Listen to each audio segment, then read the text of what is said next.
Friends, നമ്മളിന്നൊരു tender coconut pudding ആണ് ഉണ്ടാക്കുന്നത്.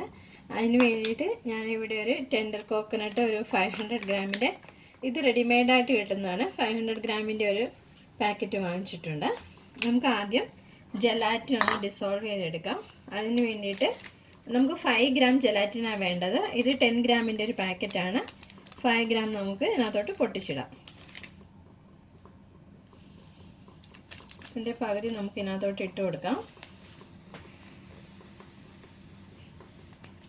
ഇനി ഇതിനകത്തോട്ട് ഒരു ലൂക്ക് വാം വാട്ടർ ഒരു അര ഗ്ലാസ് ഒഴിച്ച് നമുക്കിതൊന്ന് ഡിസോൾവ് ചെയ്തെടുക്കാം.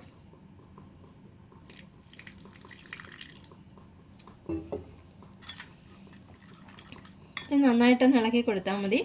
അപ്പോഴത്തേക്ക് ഇത് ഡിസോൾവ് ആയി വരും. നമുക്കൊരു 1/2 ലിറ്റർ പാല് ഒന്ന് തിളപ്പിച്ചെടുക്കാം.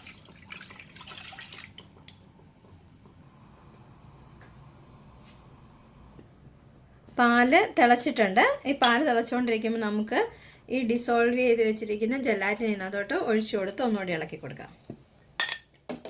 എന്നിട്ട് നമുക്ക് തീ ഓഫ് ചെയ്യാം.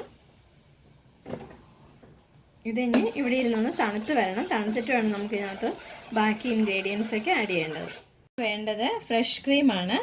ഇത് KDയുടെ 150 ഗ്രാമിൻ്റെ ഫ്രഷ് ക്രീം ഞാൻ എടുത്തിട്ടുണ്ട്. അത് നമുക്ക് പാത്രത്തിനകത്തോട്ടിട്ടൊന്ന് ചെറുതായിട്ടൊന്ന് ഇളക്കിയെടുക്കണം.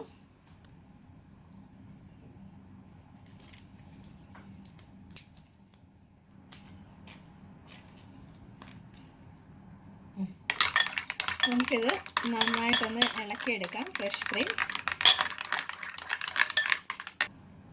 ഇനി നമുക്ക് ഇതിനകത്തോട്ട് ഒരു 1 ടീസ്പൂൺ വാനില എസൻസും കൂടി ഒഴിച്ചു കൊടുക്കാം. ഇനി ഇതിനകത്തോട്ട് വേണ്ടത് കണ്ടൻസ്ഡ് മിൽക്കാണ്. ഇതിൻ്റെ ഒരു ഹാഫ് പോർഷൻ എടുത്താൽ മതി, ഫുള്ള് വേണ്ട. ഇതൊരു 340 ഗ്രാമിൻ്റെ, അതിൻ്റെ ഹാഫ് പോർഷൻ നമുക്ക് ഇതിനകത്തോട്ട് ഇടാം.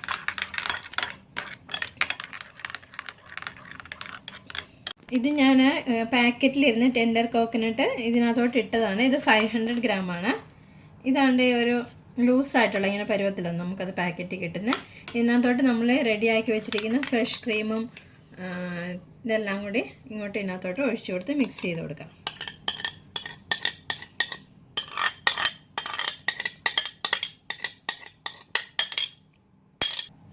ഇനി നമുക്കിതെല്ലാം കൂടി നന്നായിട്ടൊന്ന് മിക്സ് ചെയ്ത് കൊടുക്കണം. ഇതിനകത്തോട്ട് വേണം നമ്മുടെ ജലാറ്റിൻ ചേർത്ത പാല് ഒഴിക്കേണ്ടത്. ഇത് നല്ല മിക്സ് ആയിട്ടുണ്ട്. കണ്ടൻസ്ഡ് മിൽക്കിൻ്റെ എല്ലാം ഷുഗറും പിന്നെ ടെൻഡർ കോക്കനട്ടും ഷുഗർ ആഡ് ചെയ്തായിരുന്നു. അപ്പോൾ നമുക്ക് നോക്കിയിട്ട് ലാസ്റ്റ് വേണമെങ്കിൽ മധുരം ഇട്ട് കൊടുത്താൽ മതി. ഇപ്പം ഞാൻ പഞ്ചസാര ഒന്നിനും ചേർത്തിട്ടില്ല. കാര്യം കണ്ടൻസ്ഡ് മിൽക്കിലും ആ ടെൻഡർ കോക്കനട്ടിലും ഓൾറെഡി ഷുഗർ ഉണ്ടായിരുന്നു. നമുക്ക് ഇതിനകത്തോട്ട് തിളപ്പിച്ച് വെച്ചിരിക്കുന്ന പാലും ജലാറ്റിനും കൂടെയുള്ള മിക്സ് ഒഴിച്ചു കൊടുക്കാം. ഇത് പാലും നന്നായിട്ട് തണുത്തതാണ്, ചൂടോടെ ഒഴിക്കല്ലേ. എന്നിട്ട് നമുക്ക് നന്നായിട്ട് ഇളക്കി കൊടുക്കാം. എന്നിട്ട് നമുക്ക് പഞ്ചസാരയുടെ അളവ് നോക്കാം. നമുക്ക് മധുരം ഒരു ലേശം കുറവുണ്ട്, അതുകൊണ്ട് ഒരു 2 ടീസ്പൂൺ പഞ്ചസാര കൂടി ഞാൻ ചേർത്ത് കൊടുക്കുന്നുണ്ട്. അത് അവരവരുടെ ഇഷ്ടത്തിനനുസരിച്ച് നമുക്ക് ചേർത്ത് കൊടുക്കാം. ഇത് തണുത്ത് വരുമ്പോൾ നമ്മൾ ഇപ്പോൾ ടേസ്റ്റ് ചെയ്യുന്നതിനേക്കാൾ ലേശം മധുരം കുറവായിരിക്കും. അതുകൊണ്ടാണ് ഞാനൊരു 2 ടീസ്പൂൺ പഞ്ചസാര കൂടി ഇട്ട് കൊടുത്തത്. എന്നിട്ട് നമുക്ക് നന്നായിട്ട് ഇളക്കി കൊടുക്കാം. ഇനി നമുക്കിത് പുഡിങ് സെറ്റ് ചെയ്യാൻ വേണ്ടിയിട്ടുള്ള ഒരു പാത്രം ഞാൻ എടുത്തിട്ടുണ്ട്. അതിനകത്തോട്ട് നമുക്കിത് ഒഴിച്ചു കൊടുക്കാം. എന്നിട്ടൊരു 4 hours ഫ്രിഡ്ജിൽ വെച്ച് നമുക്ക് തണുപ്പിക്കണം. ഇത് വേണമെങ്കിൽ 2ആയിട്ട് ഡിവൈഡ് ചെയ്തിട്ട് നമുക്ക് 2 ലെയറായിട്ട് ഡിഫറെൻറ്റ് കളറിൽ വേണമെങ്കിൽ ഉണ്ടാക്കിയെടുക്കാം. ഇപ്പം ഞാനിത് ഒന്നായിട്ട് തന്നെ ഉണ്ടാക്കുന്നത്.